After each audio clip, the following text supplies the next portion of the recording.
રાજકોટ જિલ્લાના ઉપલેટામાં ભગતસિંહજી કન્યા શાળા ખાતે જીવ સાર્થક સંસ્થા દ્વારા 100 વર્ષ જૂની વસ્તુઓનું પ્રદર્શન કાર્યક્રમ યોજાયો હતો। ઉપલેટામાં જીવ સાર્થક સંસ્થા દ્વારા રખડતા બીમાર પશુ પક્ષીઓની સારવાર માટે અને તેમના હિત માટે કાર્ય કરે છે અને અબોલ જીવ જેનો કોઈ જ નથી અને નિરાધાર છે તેવા અસહ્ય તેમની મદદ કરવાની કોશિશ કરવામાં આવે છે કે રસ્તા પર રખડતા જીવો જેમ કે શ્વાનો, બિલાડીઓ, કબૂતર, પોપટ, ચકલી જેવા અનેક પક્ષીઓ જેમની પાસે ઘર નથી, જમવાની વ્યવસ્થા નથી, ઠંડી, ગરમી, વરસાદમાં જેની પર છત નથી, પોતાની તકલીફ કોઈને કહી શકતા નથી, તેમનું ધ્યાન રાખવાવાળું કોઈ નથી અને તેવા જીવોની ભલાઈ માટે આ સંસ્થા કાર્ય કરે છે।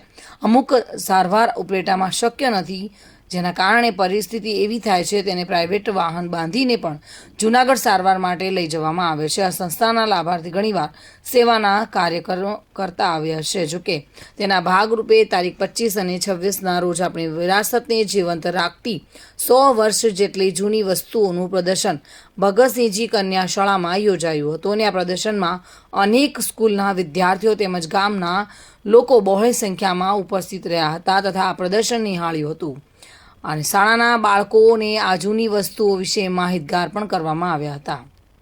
મારી શાળાનું નામ છે શ્રી ભગવતસિંહજી પ્રાથમિક શાળા। આજે અમારા નિશાળના કમ્પાઉન્ડમાં જોવા મળ્યું છે જીવ સાર્થકનું આ નવીન આ જૂની વસ્તુઓનું બધી વસ્તુઓ જે અમને બહુ એ જોવામાં આનંદ થયો અને આમાં છે ને અમને શીખવા મળ્યું, અમને શીખવાડ્યું કે છે ને જે ઘાયલ પશુ પક્ષીઓ હોય જ્યાં ઉપલેટામાં દેખાય તે જીવ સાર્થકે લઈ જાવ અને તે એમની સારવાર કરીને તેમને ઠીક કરશે અને પછી તેને છોડી દેશે। તો એમાં વિલુપ્ત થઈ બધી વસ્તુઓ હતી, રેડિયો, જૂના ઠામ, પછી ચક્કીઓ, જૂની બંદૂકો, ખાટલાઓ, તેવી બધી વસ્તુઓ હતી।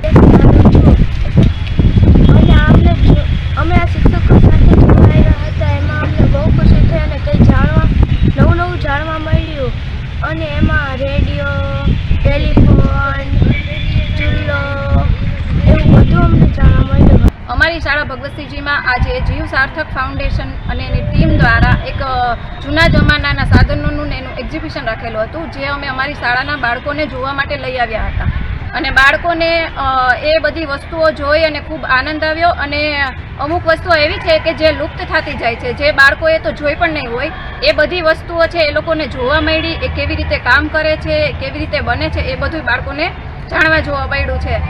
એ બદલ હું આ ફાઉન્ડેશનનો આભાર માનું છું અને આ ફાઉન્ડેશનની ટીમ દ્વારા બહુ સારું કામ થઈ રહ્યું છે। પ્રાણીઓ અને પક્ષીઓ કે જે બોલી નથી શકતા એ લોકો નિસ્વાર્થ સેવા કરી રહ્યા છે। તો તમને લોકોને પણ અપીલ કરું છું કે એ ફાઉન્ડેશનને તમારાથી થાય એટલી એ સહકાર આપવા માટેની તમને અપીલ કરું છું। સરફરાઝ કોડી સાથે bureau report, today Gujarati news.